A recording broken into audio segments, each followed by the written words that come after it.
Hello and welcome to another post, and in this post I am going to speak on further issue of shares.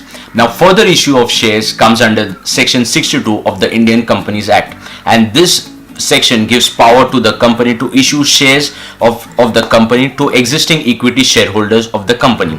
So here we are going to discuss is what are the procedural angles. Like first, the cutoff date has to be taken on which the company is going to decide that these are the list of the registered members to whom the shares will be given.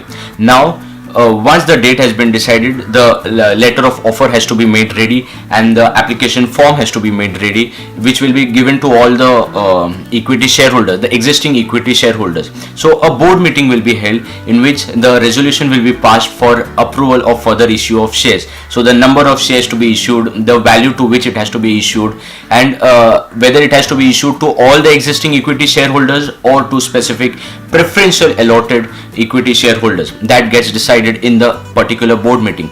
So once the board meeting is done, a date will be decided when the notice will be dispatched to all the equity shareholders to whom this offer is going to go.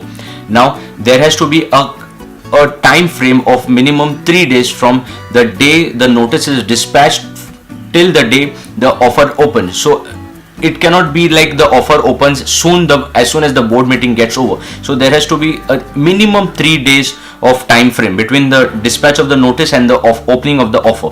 Now there is also a time limit for which the offer can be opened. So the offer of this rights issue can be opened for a minimum of 15 days to a maximum of 30 days, within which frame the shareholders have the right to either accept these shares or to renounce. Yes, so section 62 of the Companies Act also gives this right predetermined under this section to this existing shareholders to whom this offer is come, ki either they can accept or they can reject or they can renounce the shares in favor of some other person or some existing shareholder to who can purchase this on their behalf. So there's this right to renounce also which comes under this section. So once the offer has been opened, so there's a time frame. Once the 30 days is over, then there's going to be the company will receive the money from those who have accepted the shares.